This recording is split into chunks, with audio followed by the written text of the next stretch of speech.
I'm aware that people get a bit fatigued by me now, so I want Absolutely not. I'm sorry, I'm not over this. This album was rinsed for me.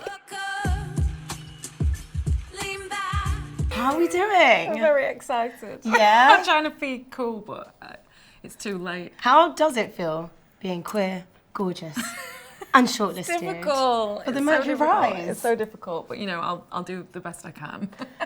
Is it one of those things that you kind of receive that call and you're just like, how and why? Or were you straight on it, like, yes? Well, it's been a bit of a thing for me for many years that I've always thought I'd love to get nominated for a Mercury. And on my first solo record, I think a lot of people thought it was going to happen and it didn't. And then that day I had to think of some sort of self-aware, funny way to act like I didn't mind. And then more than anything, being on the shortlist means I don't have to think of some funny way to own it on the internet. What did you do? I just pretended I was like looking at the list and then stress ate a Magnum. Obviously, Prioritise Pleasure. People immediately from the title, they're like, okay, is this indulgent? Talk to me about the journey that you want this album to take their listeners on. I think it's more about choosing yourself and that not being indulgent and that not being selfish, because it's a journey about me understanding, coming to terms with like how unfair I guess the world has been to me as a woman, and but then also seeing my complicity in that and how confusing it is, and how ultimately like you walk out the door and you have to be worried about your safety, right? And that's like a big penny dropping moment, was like, no wonder I've found life very difficult, because there's a lot that you have to weigh up all day, every day. And it's not just about being a woman, it's just about being othered at all. I think that's the journey. But with like euphoria and happiness. Within the album, you've got this moment and you're talking about when your friends are basically protecting yourselves from unwanted attention from men. And it was barking. I worked on this drama school, summer school thing, and it was with like loads of female identifying people from 18 to 21, and we had all these conversations. And one of the people said that they were like, me and my friends bark, and I was like, wow. And they're so much younger than me, and I thought, God, maybe it's different by now, but it's not.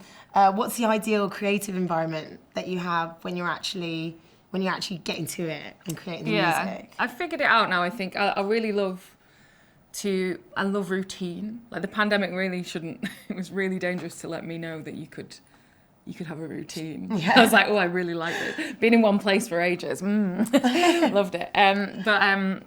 So yeah, I try and sort of do that. So exercise, eating well, sort of finite amount of hours in the studio. I hate when it's like, we could just jam all night. I'm like, no, I need to go home and watch EastEnders. And if there are any moments from creating this album, which of them stands out to you the most? I think when I do this all the time in Shape, and I walked from the studio back to my flat with it on, and I don't know, it was a really weird moment where I realised exactly what was in my mind is now in the world. And I've made a lot of music for a lot of years, and it's always, you could go and go forever. You could move things, you could add things, you could take things away. But I've never had such complete, like, and that is finished and I don't have to think about it feeling ever. And yeah, it was pretty emotional and weird.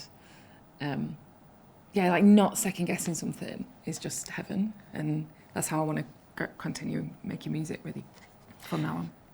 And for the next album or the next project or the next thing that you're working on, is this a path that you're going to continue on, do you reckon? I don't know. I don't want to... I mean, now this album's done dead well. and I'm like, well, now it's time for my flop next one. And, you know, I'm aware that people get a bit fatigued by me now. So I want Absolutely not. I'm sorry. I'm not over this. This album was rinsed for me. It was just... yeah. I think we've created a monster. I think I can trust my instincts more than ever, and I'm just going to do that. Well, thank you so much, Self-Esteem. Huge congratulations. You deserve it so much. Prioritise Pleasure on the shortlist for the 2022 Mercury Prize. We're free now. Thank you. Old habits die for a couple of weeks, and then I start doing them again. This sun is making me feel like I'm missing out on something, but if I went to your barbecue, I'd feel uncomfortable and not be sure what to say anyway. It's like when I go to your birthday drinks to congratulate you being the age I already thought you were.